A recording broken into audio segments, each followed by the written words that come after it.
y a eu des changements depuis un certain temps. Bonjour, bienvenue dans le jeu dit lecture. Il fait chaud ici dans le studio. Vous entendrez sans doute un peu de musique qui vient de l'extérieur. Il y a une belle animation à l'espace, plein ciel. Et puis, on se retrouve donc, le temps que je mette en place, pour faire vite, parce qu'après on doit diffuser mille et une patchs, quoi. Enfin, c'est un secret, vers 17h10, quelque chose comme ça. Aujourd'hui, on se retrouve pour une nouvelle émission, le Jeudi Lecture, cette émission consacrée à la lecture, aux livres qu'on aime lire. Il faut que je retrouve le mien, je suis en train de chercher. Voilà, il est là. Et on va retourner voir, retourner rendre visite à un auteur dont je vous ai déjà parlé, qui s'appelle José Luis Borges. Rappelez-vous, c'est un auteur argentin qui est né à Buenos Aires à la toute fin du 19e siècle, en 1899 exactement, qui a été élevé en Suisse, où il a fréquenté le collège de Genève. Ses parents déménagent ensuite en Espagne après la guerre, vit à Séville, à Barcelone, à Madrid.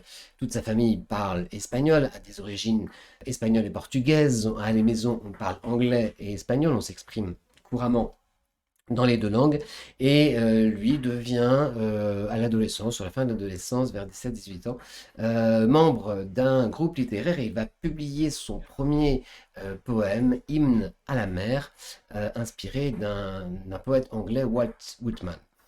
Et puis il retourne en Argentine en 1921. Il va fonder des revues, publier des essais, des poèmes, produire énormément de critiques littéraires, écrit même des poèmes qui seront mis en musique par Astor Piazzolla. Et puis il écrit des nouvelles et des contes. Alors, pour continuer sur justement notre credo depuis plusieurs semaines, de lire des nouvelles, parce que l'avantage de la nouvelle, c'est que c'est un récit court et on peut effectivement, le temps de l'émission, lire une nouvelle dans son entier, ce qu'on va faire. Le conte, c'est pareil, c'est un récit court, mais ce n'est pas exactement la même chose qu'une nouvelle. En fait, la frontière parfois entre la nouvelle et le conte est mouvante. Ça peut vous servir, ce que je vais vous dire, pour le bac, si il y en a qui présentent le bac cette année. Ils partagent donc la brièveté du récit, tous les deux, le conte et la nouvelle. On peut dire que la nouvelle adopte une construction narrative qui est plus dramatique, alors que le conte adopte une structure narrative plus mouvementée. Dans la nouvelle, en général, effectivement, on n'a qu'une seule péripétie. D'une situation initiale, on arrive à une situation finale dans laquelle il s'est passé un événement, mais cet événement souvent a été bien préparé. Dans le conte, il y a au contraire de nombreuses péripéties. Le conte puise en plus sa source dans les légendes, met en scène des circonstances extraordinaires, des personnes extraordinaires.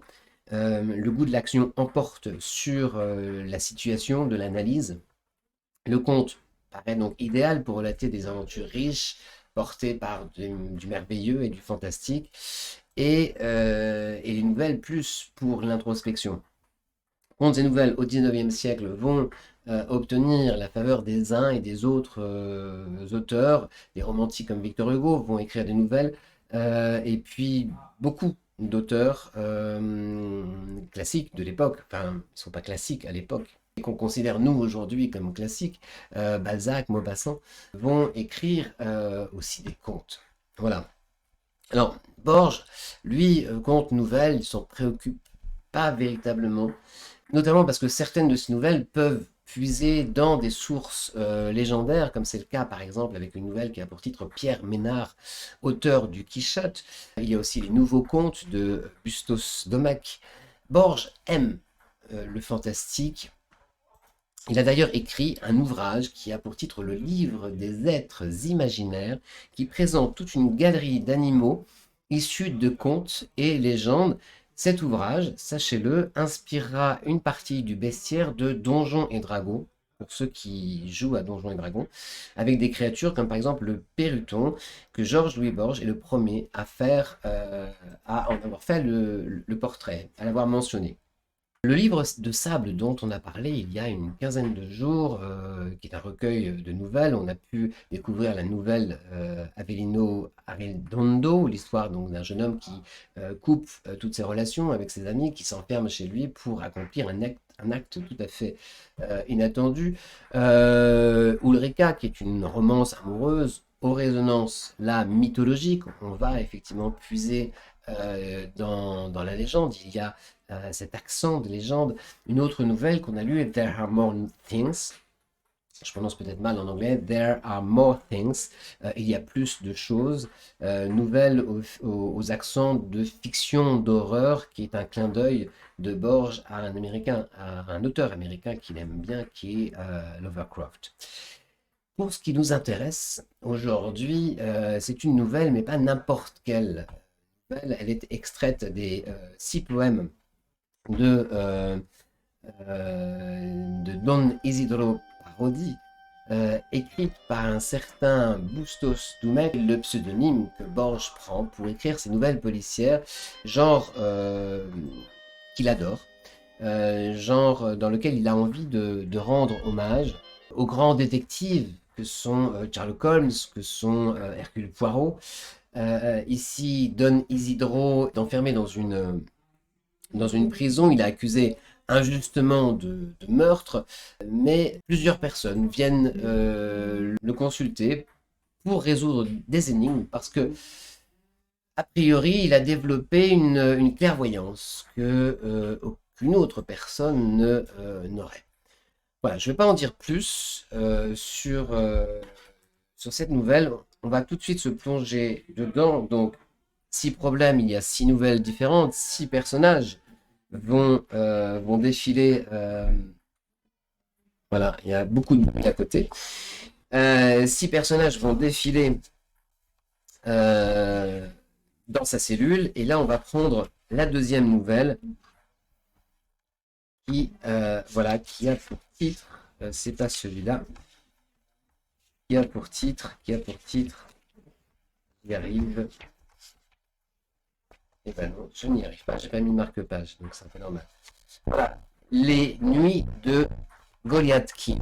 Si vous avez lu Agatha Christie, vous connaissez certainement Le Crime de l'Orient Express. Voilà, ça se passe dans un train et voilà, c'est vraiment un clin d'œil à ce style d'écriture, à ce style policier.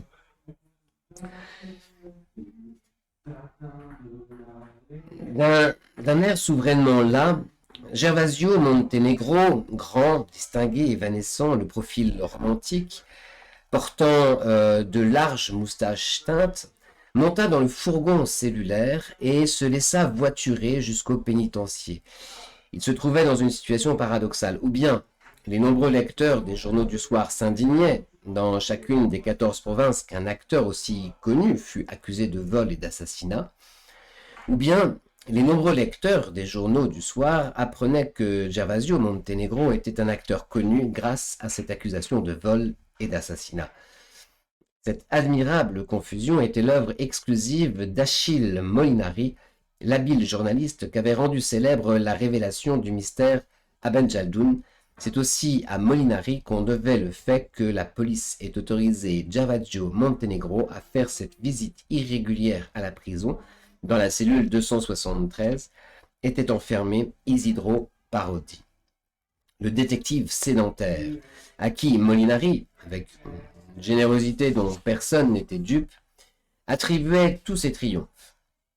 Montenegro, foncièrement sceptique, ne se sentait guère enclin à se fier à un détective emprisonné, doté d'un numéro matricule et hier encore coiffeur rue Mexico. En outre, son esprit sensible, comme un Stradivarius, se crispait d'avance à l'idée de cette visite en un lieu de mauvais augure.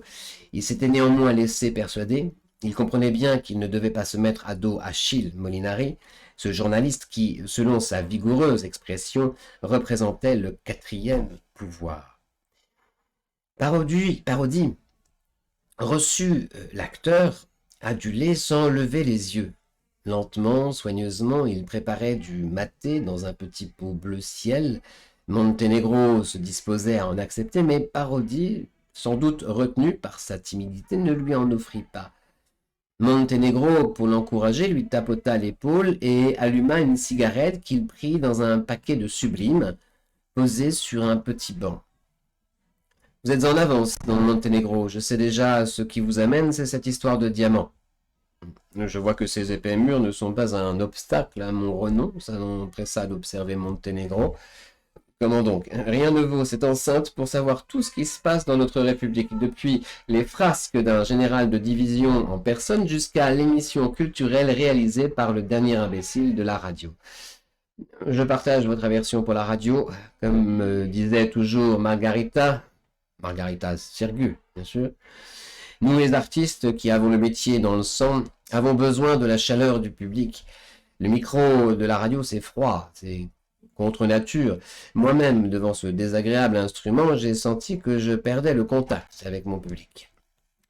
Ne me cassez pas les oreilles avec vos instruments et vos contacts. J'ai lu les articles de Molinari, ce garçon à la plume facile, mais toute cette littérature, toutes ces descriptions finissent par vous assommer. Pourquoi ne me raconteriez-vous pas les choses à votre façon, sans rien cacher? J'aime qu'on me parle clairement. Je suis tout à fait de votre avis, je suis d'ailleurs bien placé pour vous satisfaire. La clarté est le privilège des latins.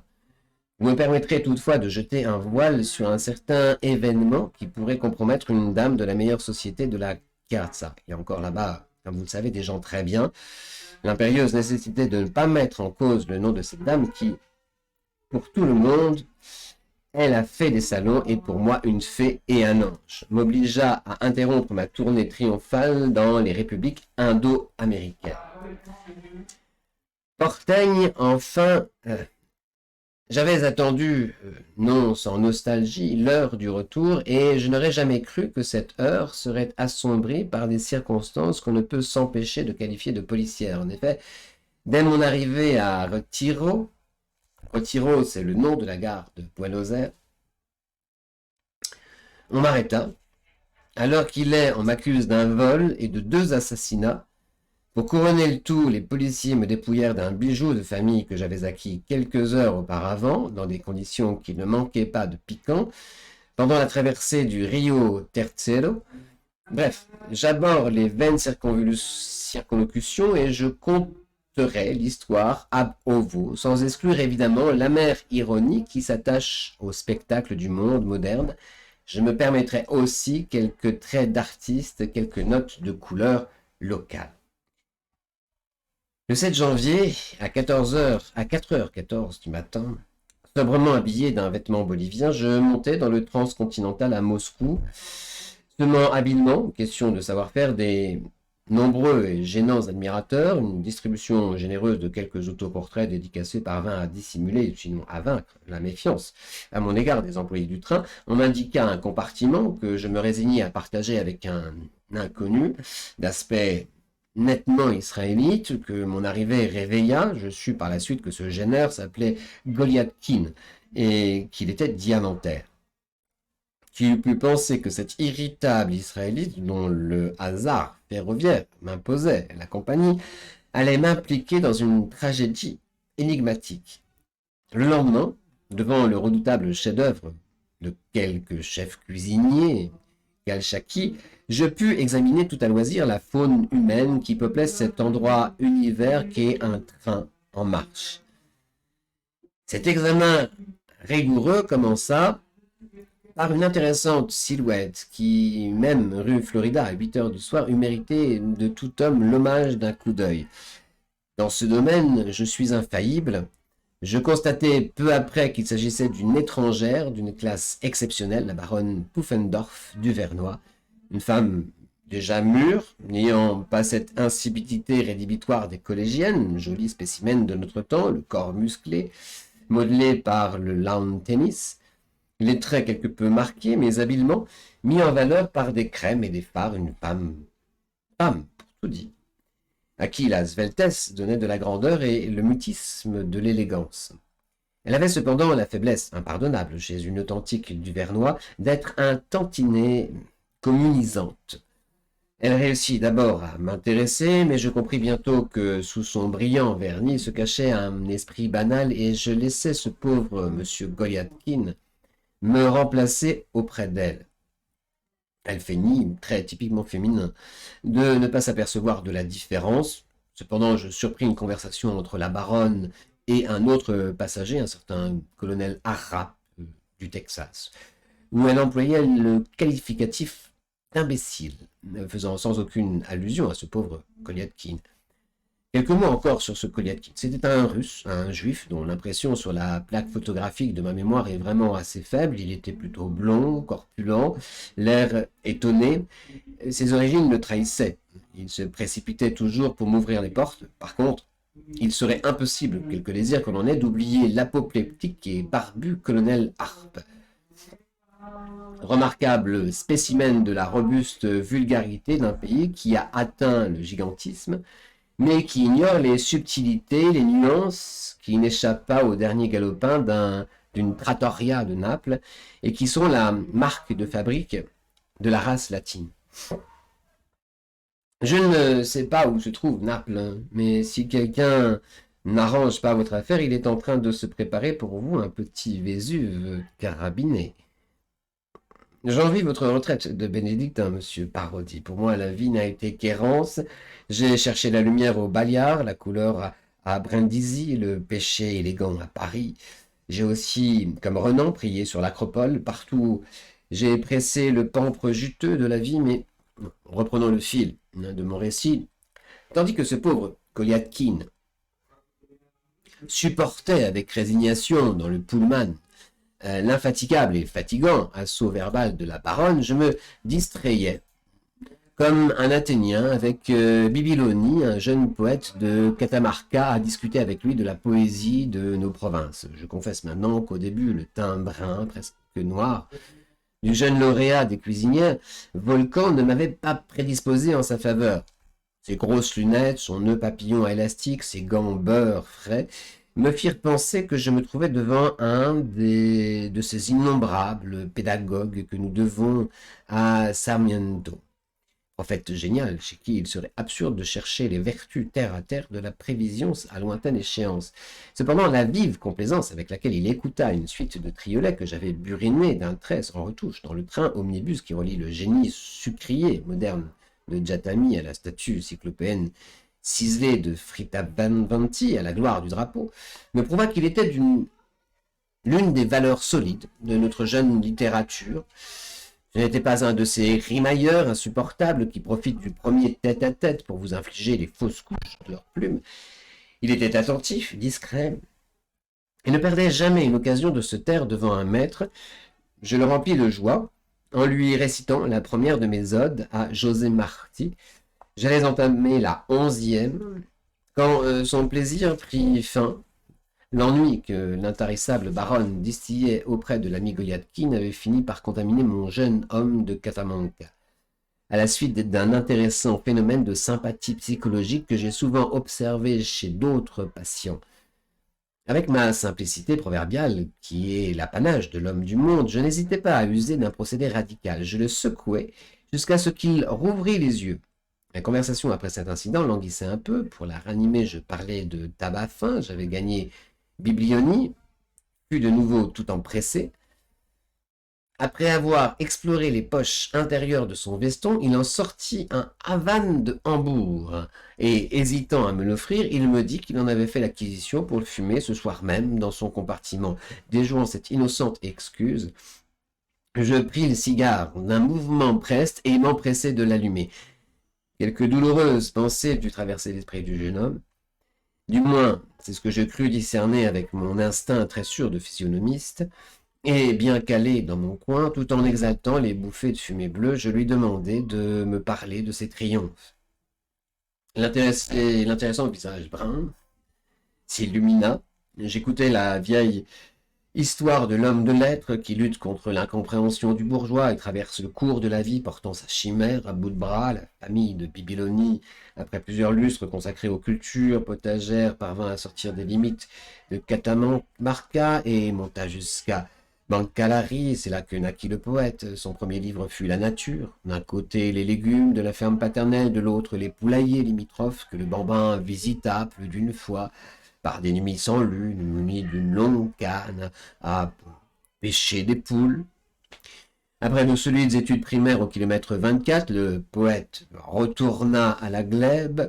Il connut les fatigues profitables, exaltantes de l'agriculture, qui valent plus que tous les vains applaudissements, jusqu'au jour où il fut repéré par le flair des cuisinières volcans, qui couronnèrent son livre Catamankeigne,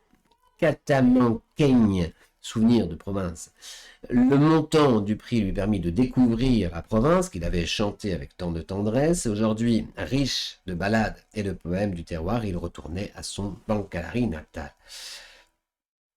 Nous passâmes au wagon-restaurant. Ce pauvre Goliathkin dut s'asseoir à côté de la baronne. Je m'assis de l'autre côté de la table avec le père Braun.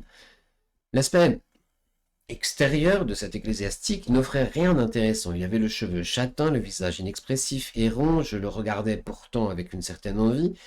Nous qui avons eu le malheur de perdre la foi du charbonnier, la foi de notre enfance, notre foi de raison ne nous dispense pas de ce baume réconfortant que l'Église répand sur ses ouailles. En fin de compte, quel est l'apport que notre siècle, enfant blasé et à cheveux blancs, doit à Anatole France et à Giulio Dantas? Nous aurions tous besoin, mon cher et estimé parodie, d'une petite dose d'innocence et de simplicité. Alors, je n'ai qu'un souvenir confus de la conversation que nous eûmes cet après-midi-là. La baronne, prétextant les rigueurs de la canicule, en trouvait constamment son corsage et se serrait contre Goliathkin.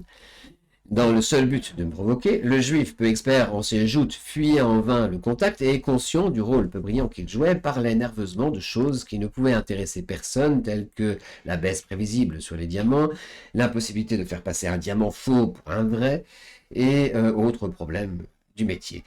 Le père Braun, qui semblait oublier la différence qu'il y a entre le wagon-restaurant d'un express de luxe et un auditoire de fidèles sans défense répétaient je ne sais quel paradoxe sur la nécessité de perdre son âme pour la sauver, de ces regrettables arguties de théologiens qui ne font qu'obscurcir la clarté des évangiles.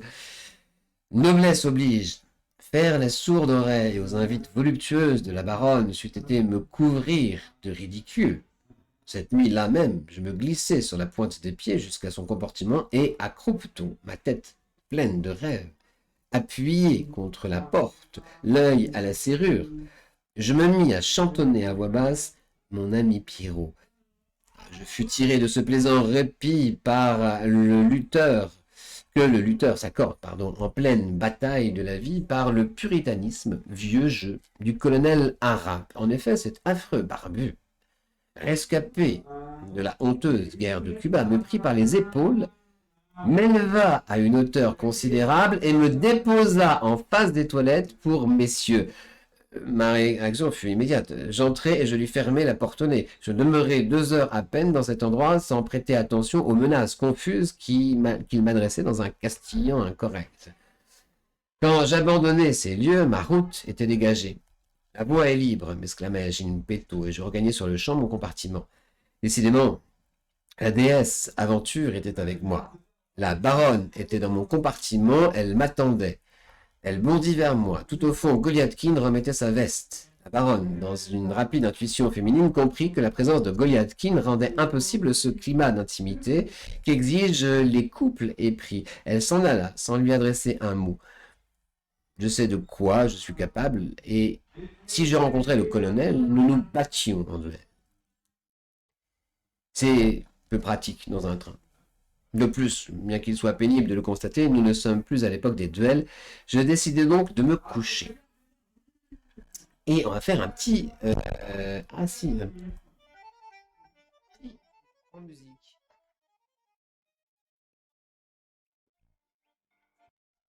Et voilà, ça c'est la musique d'Astor Piazzolla.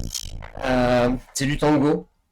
Et effectivement, les poèmes de Georges Louis Borges ont été, certains poèmes, pas tous bien évidemment, ont été mis en musique par Astor Piazzolla. Alors je ne me souviens plus du nom de la chanteuse, mais dans ce style tango. Alors reprenons, nous sommes toujours dans ce train avec Notre personnage principal, Montenegro, qui a fait la connaissance de Goliathkin, un diamantaire, et puis d'une baronne, d'un vieux colonel arabe, d'un sacristain, Bron, et d'un jeune écrivain dont je n'arrive pas à retenir le nom, Bibiloni, si je le prononce correctement. Je crois que c'est ça, Bibiloni. Continuons, poursuivons. Donc il veut se battre en duel. Je crois qu'il y a une faute en fait ici. Si je rencontrais le colonel, nous nous battions. Si je rencontrais le colonel, nous nous battions. Non, je pense que c'est nous battrions en duel. Bon. Quelle étrange servilité que celle des Israélites. Mon arrivée avait frustré Goliathkin. De Dieu sait quel vague dessein. Et pourtant, il fit montre à mon égard d'une extrême cordialité, me forçant à accepter un cigare Avanti et me comblant d'attention. Le lendemain, ils étaient tous de mauvaise humeur. Sensible au climat psychologique, je voulus dérider mes voisins de table en leur contant les anecdotes de Roberto Pero et en leur récitant de subtils épigrammes de Marcos Strastre. Madame de Pufendorf du Vernois, dépitée par le contretemps de cette nuit, gardait un air pincé, sans doute quelque écho de sa mésaventure était-il parvenu aux oreilles du père Braun. Ce curé la traita avec une froideur peu compatible avec sa qualité de prêtre. Je donnai après le déjeuner une leçon au colonel arabe pour lui prouver que son faux pas n'avait pas affecté la cordialité habituelle de nos relations. Je lui offris un des Avanti de Goliathkin et je me fis un plaisir de le lui allumer, une gifle en gants blancs. Cette nuit-là, la troisième de notre voyage, le jeune Bibiloni me déçut. J'avais l'intention de lui narrer certaines aventures galantes de celles que je n'ai pas l'habitude de confier au premier venu, mais il n'était pas dans son compartiment. Il m'était insupportable de penser qu'un mulâtre de Catamarca eût pu s'introduire dans le compartiment de la baronne Pufendorf. Je ressemble parfois à Sherlock Holmes. Neutralisant avec astuce le contrôleur que je subornais en le gratifiant d'un intéressant échantillon de la numismatique paraguayenne, j'essayais tel l'impassible limier de Baskerville, d'écouter, ou pour mieux dire, d'épier ce qui se passait dans ce compartiment du train. Le colonel s'était retiré de bonne heure, un silence total et l'obscurité furent tout ce que je pus tirer de mon examen des lieux. Mais mon étonnement fut de courte durée. Quelle ne fut pas ma surprise en voyant sortir la baronne du compartiment du père Braun. J'eus d'abord un sursaut de révolte pardonnable chez un homme dont les veines duquel coule le sang des Monténégrins. Puis je compris, la baronne venait de se confesser. Elle était décoiffée, son vêtement était d'une simplicité ascétique, un peignoir rouge, des mules d'argent à pompons dorés. Elle n'était pas maquillée, attitude bien féminine. Elle se réfugia dans son compartiment pour que je ne la surprise pas sans sa cuirasse d'onguent. Allumant un de ces exécrables cigares du jeune Babylonie, philosophiquement, je battis en retraite. Autre surprise, en entrant dans mon compartiment, malgré l'heure tardive, Goliathkin était levé. Je souris. 2 jours de cohabitation ferroviaire avaient suffi pour que l'Israélite Rusto imitât le noctambulisme de l'homme de théâtre et de club. Il se faisait d'ailleurs assez mal à cette nouvelle façon de vivre. Il était agité, nerveux. Sans paraître se soucier de ma tête dodelinante et de mes bâillements, il m'infligea le récit très circonstancié de son insignifiante autobiographie, peut-être inventée de toutes pièces d'ailleurs. Il prétendit avoir été le cocher, puis l'amant de la princesse Claudia Fedorovna, avec un cynisme qui me rappela les pages les plus osées de Gil Blas de Santillane. Il m'apprit que, trompant la confiance de la princesse et de son confesseur, le père Abramovitch, il lui avait dérobé un énorme diamant ancien et non pareil, que seul un défaut dans la taille empêchait d'être le diamant le plus précieux du monde. 20 années s'étaient écoulées depuis cette nuit de passion, le vol et de fuite. Entre-temps, la vague rouge avait chassé de l'empire des tsars la grande dame spoliée et son cocher déloyal. Dès la frontière commença une triple odyssée, celle de la princesse en quête du pain quotidien, celle de Goliathkin en quête de la princesse à qui il voulait restituer le diamant, et celle d'une bande de voleurs internationaux en quête du diamant volé, et lancé à la poursuite implacable de Goliathkin. Ce dernier connut tour à tour les mines d'Afrique du Sud, les laboratoires du Brésil, les bazars de Bolivie, et passa par toutes les vicissitudes de l'aventure et de la misère. Mais il ne voulut jamais vendre le diamant, qui était son remords et son espérance. Le temps passant, la princesse Claudia finit par symboliser pour Goliathkin cette Russie aimable et fastueuse, piétinée par les palefreniers et les utopistes. N'arrivant pas à retrouver la princesse, il l'aimait chaque jour davantage. Il apprit récemment qu'elle était en République argentine, où, sans avoir rien perdu de sa morgue d'aristocrate, elle était patronne d'un établissement fameux de la rue Avellaneda. Avellaneda. Ce n'est qu'au dernier moment qu'il avait sorti le diamant de l'endroit secret où il le tenait caché. Maintenant qu'il l'avait, et qu'il savait où se trouvait la princesse, il eût préféré mourir que de le perdre. Cette longue histoire, contée par un homme qui, de son propre aveu, était un cocher et un voleur, ne me plut guère. Avec la franchise qui me caractérise, je me permis d'exprimer un doute discret sur l'existence du bijou. Cette pointe le piqua au vif. D'une valise en imitation de crocodile, Goliathkin tira 2 écrins identiques et ouvrit l'un d'eux. Le doute n'était plus permis. Là, dans son nid de velours resplendissait un frère incontestable du Koh-i-Noor. Et voilà, pour la petite surprise, je vous montre une photo de ce diamant, le Koh-i-Noor, dont parle Borges ici, qui existe bel et bien, parce que c'est un diamant qui a été trouvé il y a 700 ans en Inde et qui est arrivé entre les mains de la reine Victoria et qui aujourd'hui orne la couronne d'Angleterre. Chaque diamant ayant un mystère, celui-là, la légende dit qu'il ne peut être porté que par une femme. Et bien donc le diamant de ce Goliathkin ressemble à ce diamant que vous venez de voir. Rien de ce qui est humain ne m'est étranger. J'eus pitié de ce pauvre Goliathkin qui jadis avait partagé la couche éphémère d'une Fyodorovna, et qui aujourd'hui, dans un wagon grinçant, confiait ses soucis à un gentilhomme argentin qui ne lui refuserait pas ses bons offices pour l'aider à parvenir jusqu'à la princesse.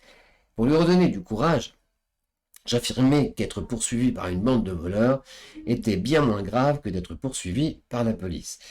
Pour le mettre à l'aise, fraternel et magnanime, je lui racontais, pure invention, qu'une descente de police au Salon Doré m'avait valu de voir mon nom, un des plus anciens de la République, cité dans je ne sais quelle déposition infamante.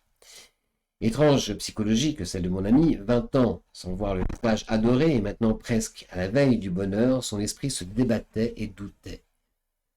Mais, malgré ma réputation de bohème justifiée d'ailleurs, je suis un homme d'habitude régulière. Il était tard et je n'arrivais pas à trouver le sommeil. Ma pensée s'attardait sur l'histoire de ce diamant, là, dans ce compartiment, et de cette princesse lointaine. Goliathkin, ému, sans doute, par la noble franchise de mes paroles, ne dormit pas non plus. Du moins, pendant toute la nuit, ne cessa-t-il de se retourner sur la couchette supérieure. L'aube me réservait 2 surprises. D'abord, un premier avant-goût de la pampa qui parla à mon âme d'argentin et d'artiste. Un rayon de soleil éclaira la campagne sous le bénéfique ruissellement solaire. Les poteaux, les fils télégraphiques, les chardons le long de la voie pleuraient de joie. Le ciel se fit immense et la lumière se plaqua fortement sur la plaine.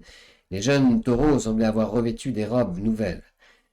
Ma seconde satisfaction fut d'ordre psychologique. Devant les grandes tasses sympathiques de notre petit déjeuner, le père Brown nous expliqua de façon irréfutable que le sabre et le goupillon pouvaient très bien faire bon ménage. Avec l'autorité et le prestige attachés à son habit, il reprit le colonel Hara, qu'il qualifia, à juste titre selon moi, d'âne et d'imbécile.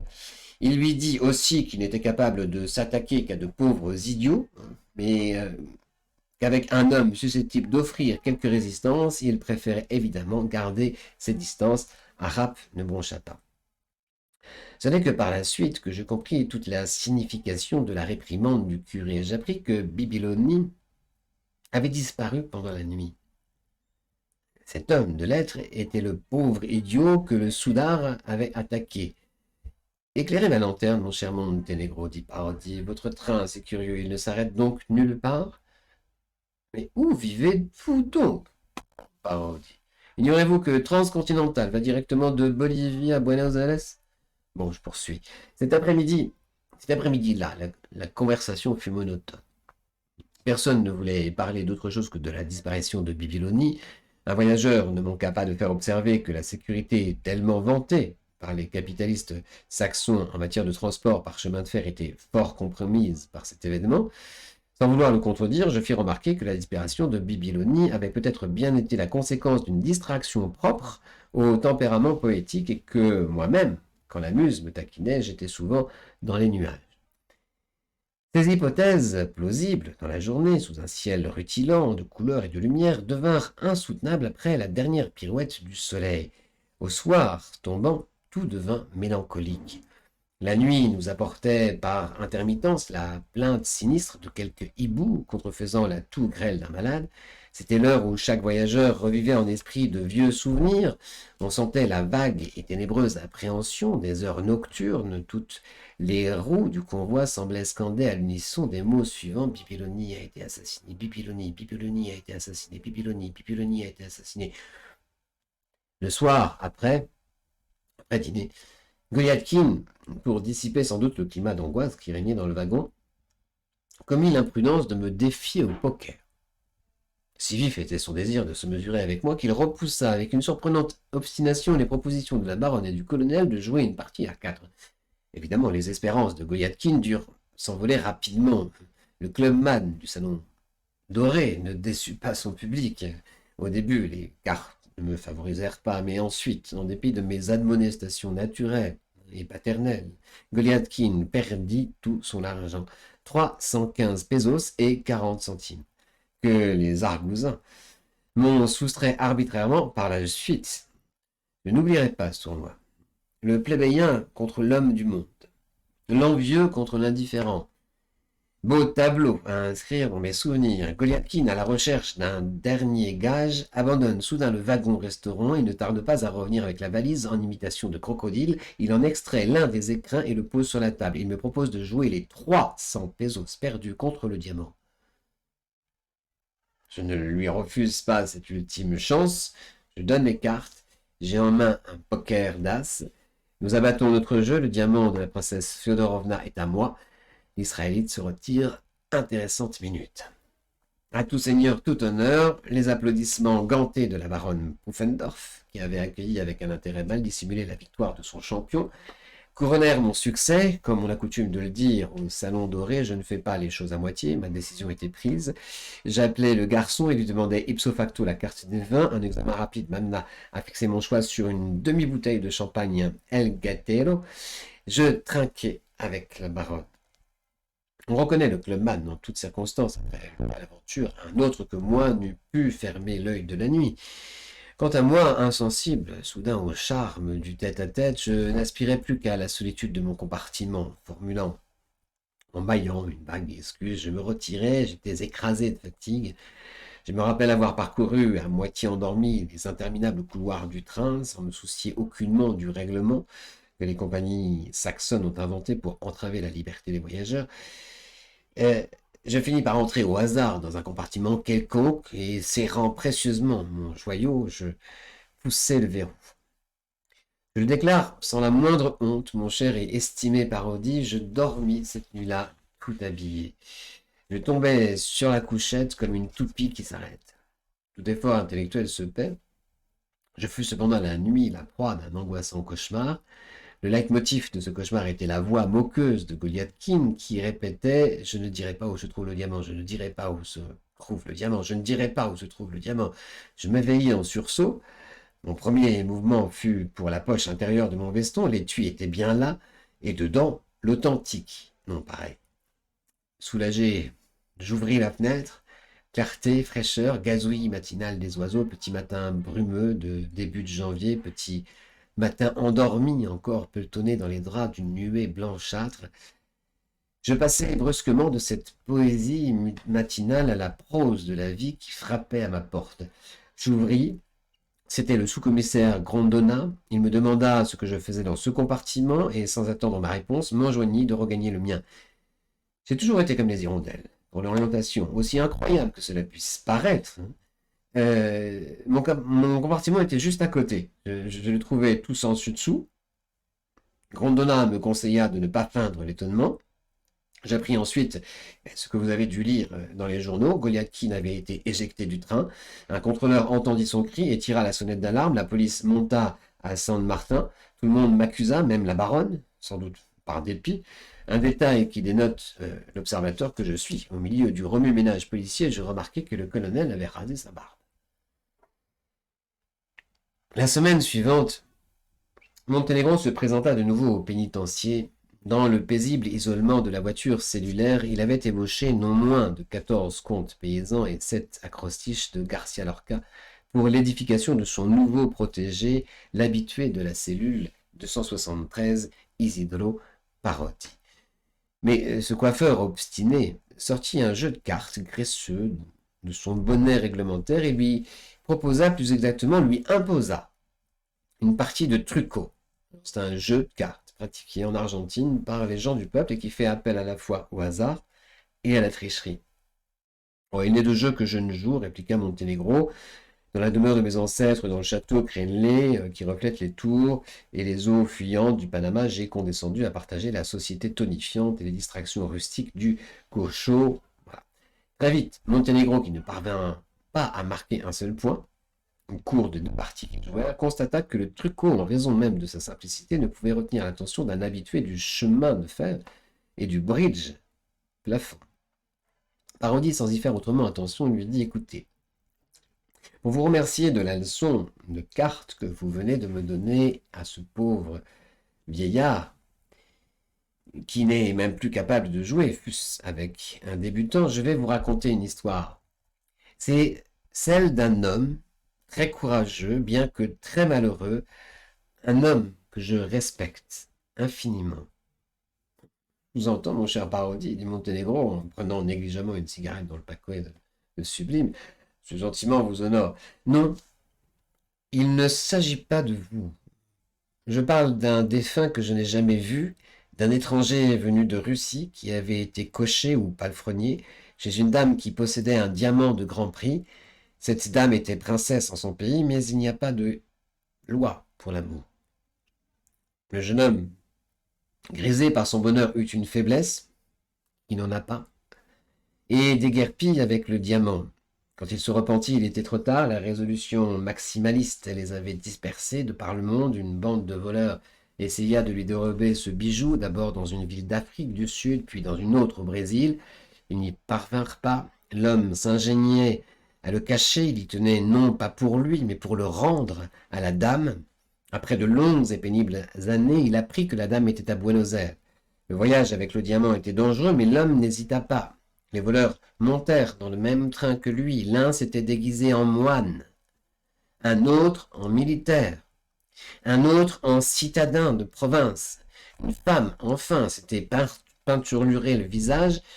Parmi les voyageurs se trouvait un de nos concitoyens un peu cerveau brûlé, un acteur. Ce garçon, ayant passé sa vie parmi les gens déguisés, ne vit rien d'étrange dans ces créatures. La farce était pourtant évidente.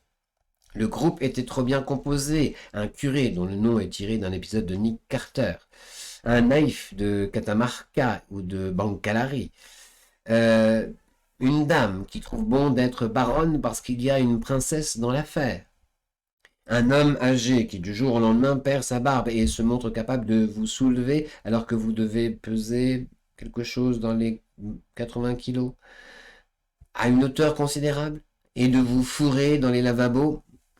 C'était là gens résolus. Ils avaient 4 nuits pour mener à bien leur travail. La première nuit, vous avez échoué dans le compartiment de Goliathkin et ils furent chocolat. La deuxième, vous avez continué à sauver Goliathkin à votre insu. La dame était dans la place sous un prétexte galant, mais à votre arrivée, elle dut battre en retraite. La troisième nuit, tandis que vous étiez collé comme un emplâtre à la porte de la baronne, l'homme de Catamarca sauta sur Goliathkin, il lui en coûta cher, Goliathkin le jeta hors du train. C'est pourquoi le Russe était nerveux et s'agitait sur sa couchette. Il pensait à ce qui venait de se passer et à ce qui allait se passer. Il pensait probablement à la 4e nuit, la plus dangereuse, la dernière. Il se souvint d'une phrase du curé sur ceux qui perdent leur âme pour la sauver. Il résolut de se laisser tuer et de perdre le diamant pour le sauver.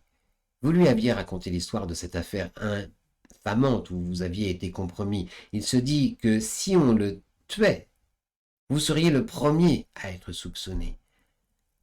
La quatrième nuit, il exhiba 2 écrins pour que les voleurs pensent qu'il y avait 2 diamants, un vrai, un faux.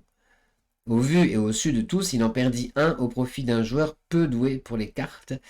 Les voleurs pensèrent qu'il voulait leur faire croire qu'il avait perdu le vrai diamant. Quant à vous, ils vous endormirent avec une drogue quelconque qu'ils versèrent dans votre breuvage. Ils entrèrent ensuite dans le compartiment du Russe et lui ordonnèrent de leur donner le vrai diamant. Vous l'entendîtes, en rêve, répéter qu'il ne savait pas où il était.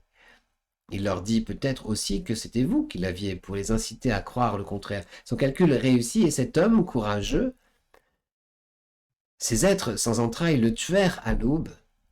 Mais le diamant était en lieu sûr, en votre possession. Effectivement, dès votre arrivée à Buenos Aires, la police mit le grappin sur vous et se chargea de remettre le bijou à sa propriétaire. Peut-être Goliathkin pensa-t-il que la vie ne lui réservait pas grand-chose. Van et Cruel avaient dû marquer la princesse qui maintenant dirigeait une maison close. Moi aussi, à sa place, j'aurais eu un peu peur. Montenegro prit une seconde cigarette dans le paquet sublime et l'alluma. Non, c'est toujours la même histoire, dit-il. L'intelligence en chômage vient confirmer l'intuition géniale de l'artiste. Madame Pufendorf du Vernois ne m'a jamais inspiré confiance, ni Bibuloni, ni le père Brown, ni encore moins le colonel Harrap. Comptez sur moi, mon cher Parodi, je vais immédiatement faire part de ma découverte aux autorités. Voilà, 5 février 1942. À la fin de cette nouvelle, on aura reconnu effectivement le talent de Borges à nous conduire dans une affaire policière cette fois-ci. Borges est donc cet auteur prolifique, riche d'un univers poétique et dans lequel on a finalement plaisir à se baigner. Pour moi, c'est une découverte parce que je n'avais rien lu de Borges avant. C'est une grande figure de la littérature qui, comme dit Mauriac, nous rend plus intelligents. Umberto Eco, qui adore l'art de Borges, en a fait un de ses personnages dans son roman que vous connaissez peut-être, Le Nom d'Arrose, adapté au cinéma par Jean-Jacques Hano. Il s'agit du bibliothécaire aveugle qui a pour nom Georges de Burgos, donc on voit bien la filiation, qui lui est étroit d'esprit et manque totalement de curiosité, ce qui est complètement l'inverse de Borges. Certaines de ses œuvres ont été adaptées au cinéma, notamment par Bernardo Bertolucci, un film qui s'appelle La stratégie de l'araignée, d'après une nouvelle que vous trouvez dans le recueil Fiction, thème du traître et du héros. Et puis un film de Carlos Saura qui a pour titre Elle Sûre. Et puis 3 contes ont été adaptés par un jeune réalisateur français, Maxime Martineau, en 2018. Et puis, pour terminer cette émission, donc, avant de laisser la place à 1001 pattes, je crois qu'il y a quelqu'un qui attend 1001 pattes depuis un certain temps, ça va venir tout de suite. Eh bien, le fantastique, souvent, se rencontre dans ce croisement entre le présent et le futur. Souvent, en fait, nous ne vivons pas le moment présent, et voilà un court poème de Borges, qui a pour titre Nostalgie du présent. À ce moment précis, l'homme se dit que ne donnerais-je pas pour le bonheur d'être en Islande, à tes côtés, sous le grand jour immobile, et de partager l'instant présent comme on partage la musique ou le goût d'un fruit. À ce moment précis, l'homme était en Islande, à côté d'elle. Voilà, c'était un poème de Borges. Je vous souhaite une belle fin de soirée. Restez donc en ligne, on va faire un petit changement d'ordinateur. Donc vous allez voir plein de choses qui vont se passer. Il va y avoir un écran noir et puis ça va revenir pour voir 1001 pattes. Voilà. Bonne fin de journée. À très vite, je mets le générique. Et c'est parti.